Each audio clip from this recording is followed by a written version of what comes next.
Okay, chapter 14. This is probably the easiest chapter of the whole book. I think probably what happened is the author was paid by how many chapters he wrote. So he added this chapter just so that he'd make some extra money. Because really, everything that you studied before in DC, resistive circuits, is exactly the same in this chapter for AC, resistive circuits.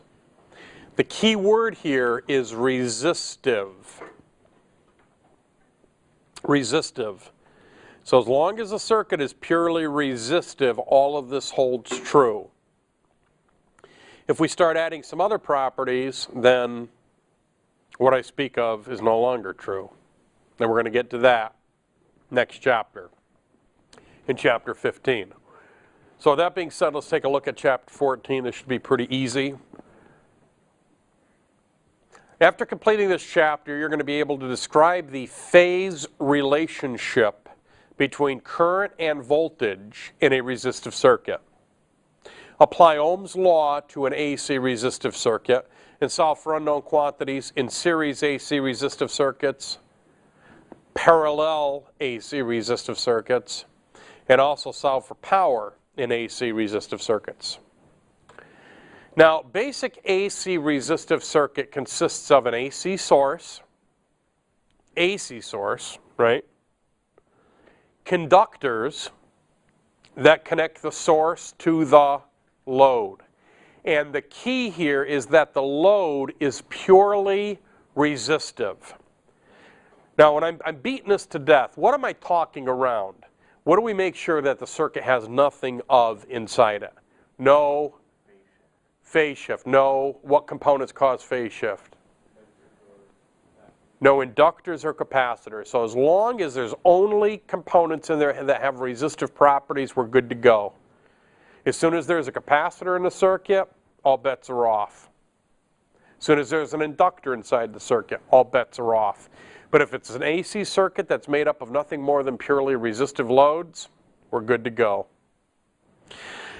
Now what we see here, and we got to be careful about this because on the oscilloscope, what is it that we look at? On our horizontal axis is time, and on our vertical axis is amplitude, voltage.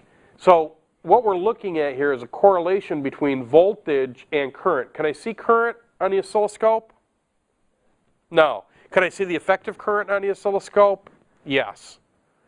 So if you think you're going to call the oscilloscope up and say, well, look at this is current and this is voltage, you can't. All the oscilloscope will display for us is voltage over time. So we can't see this display on the oscilloscope. But we can look at this as an XY plot to show the relationship that voltage and current have. Now what I'm looking at here is pure Ohm's law. When voltage increases, what does current do? Increases. When voltage decreases, what does current do? Decreases. When voltage increases in the opposite direction, what does current do? Okay? And as a matter of fact, degree for degree, they keep up with each other. So when voltage is at 90 degrees, current's at 90 degrees. When voltage is at 180, current's at 180. When voltage is at 270, current's at 270. Make sense? Get my drift? So we say that these are in phase with each other. Now an AC source could either be an AC generator, we talked about that last week, where we have a rotating shaft cutting a magnetic field that we're generating AC, or it could also be a circuit that generates AC. Remember how we said AC, we have these different generators, function generator. There's circuits that could actually generate these waveforms for us. Typically, power is created by a generator. Signals are created by some type of a circuit.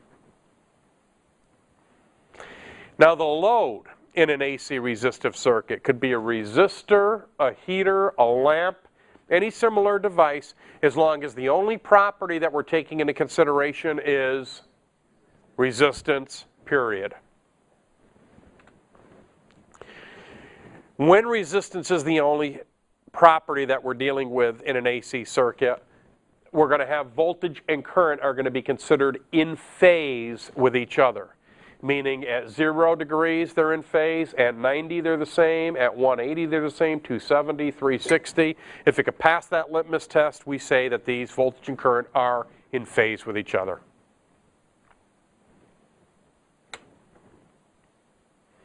One of the things that I'm going to want you to do when you're dealing with these types of circuits, AC resistive circuits, are use the effective values. The effective values. This is the amount of AC voltage that produces the same degree of heat as a DC voltage of the same value. Remember this? When I apply 13 volts to this, it's going to be this bright and this hot. When I apply 13 volts AC RMS to it, it's going to be this bright and this hot, the exact same. This is an ideal example of an AC, or excuse me, a resistive load. It'll behave the same in DC and AC effective applied to it. Exactly the same. So it can be considered the DC equivalent value. When we use that DC equivalent value, Ohm's law can be used in the circuit. Straightforward. E equals I times R, just like what you've been doing, with no modification.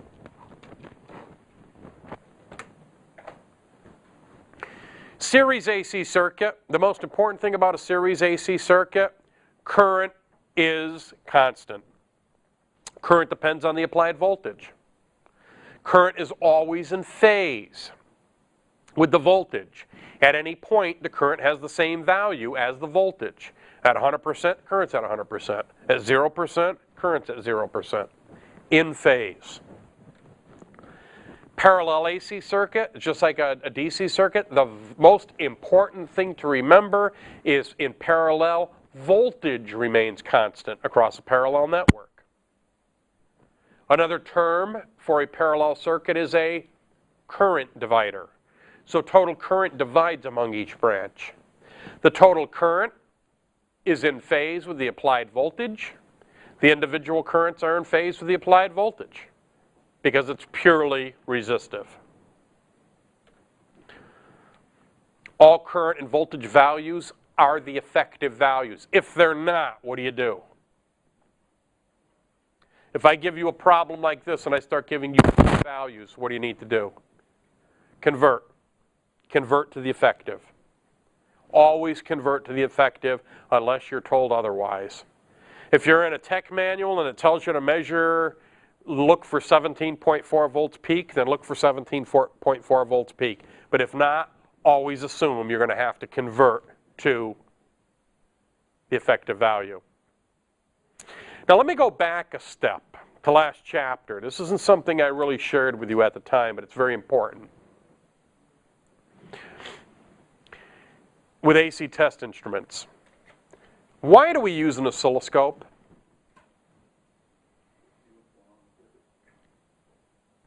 See what's going on in the circuit. That's a good answer because I did say it's for those of us that like to watch, if that's your thing. So you can get a visual aspect of what the wave or the waveform is doing? Yep, that's one reason. What's another reason? Why don't we just use our digital multimeters? It doesn't show the waveform. What happens if seeing the waveform isn't important to you? You need to know what frequency is. What's that? You need to know what frequency is. Maybe you don't care about the frequency. Can I use an AC digital multimeter for an AC signal to give me the voltage accurately? Bzzz, wrong. That's why we have oscilloscopes. Basically, the digital multimeter for measuring AC is used for measuring AC power. AC power. What flavors does AC power come in? Remember this? This is review. Europe, what's the flavor? 50 hertz. North America, what's the flavor? Okay. SeaTac Airport, a 757 I just took off, what's the flavor? 400 hertz.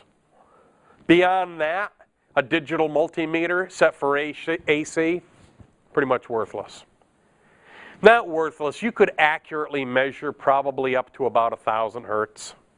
After 1,000 hertz, the numbers you get are garbage. So if I give you a lab that says you need to have a signal at 20 kilohertz and you need to measure 12 volts peak, do not get a DMM and try to measure it. If I tell you need 7.5 volts RMS, do not try to use a digital multimeter. Because above 1,000 hertz, the data just goes out to lunch. It's not designed to measure that repetition. It's designed to measure AC power. That is the #1 reason we really use the oscilloscope. Because the oscilloscope, you're looking at time versus amplitude, doesn't lie to us. That's one of the reasons that we taught you the math from last week. If you could see that peak value on your scope, you could calculate out that RMS value. You calculate out that RMS value, that's the real deal. So the fun experiment for you to do would be in the lab. Do something at 60 hertz with the function generator. Do 50 hertz. Measure on your DMM AC, and then measure on your oscilloscope face. Do 60 hertz. Measure it on your DMM. Measure it on your oscilloscope. Go up to 400 hertz. Go to 500 hertz. Go to 1,000 hertz. Go to 2,000, go to 5,000, go to 10,000. And what you're going to see is that accuracy is just going to, you're looking at the oscilloscope at the effective, the peak-to-peak value, and you know effective is 70.7% of that, and your DMM is saying that you're way out to lunch. That's why we use the oscilloscope. Because above 1,000 hertz, most of them drop off. Some faster than others. That's actually the fun thing. What do you got there, Mr. Carter? What type of a METAR? Is that digital? So the fun thing to do would be to do a comparative analysis of that meter, one of our fluke meters, and an oscilloscope. And then just start gradually plotting it out and seeing what and you'll probably be surprised that analog meter might give you the best above 1,000 hertz. Excuse me, but we don't use them. Above that, we don't use digital multimeters or analog meters for looking at signals. You have to stick it on a scope. Make sense? You said the power is measured mostly using a device. Power, for measuring power, electrical power, and electrical energy for consumption is typically, we use a DMM for that, a handheld meter. If you work for Seattle City Light, you really don't need to be climbing a power pole with an oscilloscope, okay? Because that meter is good enough to give you. If you're an industrial electrician, that meter is good enough. If you're a residential electrician, that's good enough. If you're going to play around in that lab, all of a sudden that meter now, it's really limited. Unless you're looking at the incoming power, if you're looking at a signal, you got to look at that signal on the oscilloscope. Make sense?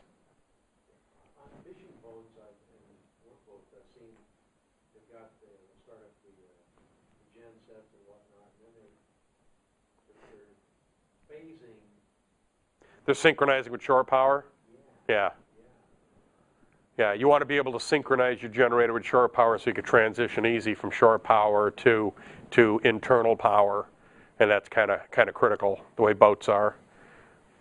In aviation, it's not that critical. You plug into a ground unit and then the lights all go off and ding, and then you're on the ground connection. But for a ship like that, it's got a big freaking generator. You want to make sure that you synchronize everything, and they actually have small meters that allow them to synchronize the phases so that when you switch over, you synchronize and everything's still in phase. Because you could destroy motors and stuff by giving them a goofy phase relationship. So that's why you do that. In a parallel circuit, this is actually what we would be looking at. We couldn't see this though, because what do you see on the oscilloscope? If I put an oscilloscope across this right here, what am I going to see? I'm going to see voltage, right? I'm going to see the same voltage everywhere across this. Okay? But in actuality, what's taking place inside this circuit, let me go back a slide again. I've got current flowing through this resistor. I've got current flowing through this resistor. This current plus this current equals total current. So there's my current through R1. Here's my current through R2. Here's my total current. This plus this equals this. Make sense? Power in AC circuits is dissipated in the same way as in a DC circuit. It's measured in watts. Watts is what it's measured in. That's not a question, it's a statement. Okay, watts. It's equal to the current, literally, it's equal to the current times the voltage in a circuit. Voltage times current gives us power. P is equal to I times V, or E. Literally. What? What's up with this? This is odd, right? Okay, voltage times current. Voltage times current equals power. That makes sense, right? This times this equals this. Voltage times current. Well, I like your style. I like your, yeah, it's dissipated as heat, but literally, isn't voltage times current equal to power? So how come power isn't going to be? I like the fact that you say there's no such thing as negative power, but shouldn't this blue line be drawn down here?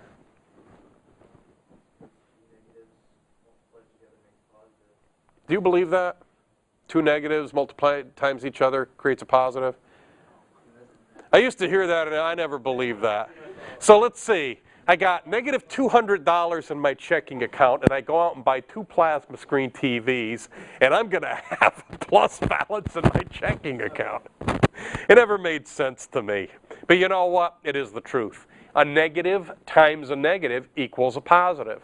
And for those of you that are non-believers, here's living proof. A negative voltage times a negative current equals positive for power. And the reason is, as Mark said, there's no such thing as negative power. This would suck. You turn on your audio amplifier and furniture starts getting sucked into your speakers and, no, turn it down. You're going to get sucked in or something. It doesn't work that way. This is dissipative energy. So it's always going to be that heat energy that's given off. So there's no such thing as negative power. No such thing as negative power. Make sense? So for those of you that have swallowed the algebraic pill on that, a negative times a negative equals a positive, here's living proof. This is actually the first time in my life that I saw living proof. Other than that, I never really believed it. Never made sense to me. In an AC circuit, the average power is the power consumed. We multiply the effective voltage value by the effective current value. So it's that effective value, that RMS value. Sometimes you see the audio manufacturers playing around with that. 1,000 watts peak. Well, since your speaker is basically a resistive load, it's really going to be only the effective value that gets out, but it allows them to put, 14.7 gigawatts on the box or whatever they, for marketing ploy. In summary, a basic AC resistive circuit consists of a voltage source, conductors, a resistive load. Voltage and current will be in phase with each other. The effective value of the AC circuits is what you're always going to want to work with, which is 70.7% of peak. So if you measure peak value on the oscilloscope, multiply that times 0.707, and that's going to give you the effective value. And unless it's specified otherwise, always convert to that. If I give you a peak value, say, why the heck is Joe giving me a peak value? Convert it to RMS. If I give you a peak-to-peak value, convert it. If you look on a radar manual, a tech manual, you're working on a radar and it gives you a peak value for something, assume they want you to know the peak value. Some stuff that is important, that you achieve a certain peak voltage. That will be specified in the manual. If the manual just says 14.2 volts AC, what do you assume? RMS. So if it's not labeled peak or peak to peak or anything else, assume RMS. Any questions? Mm-hmm.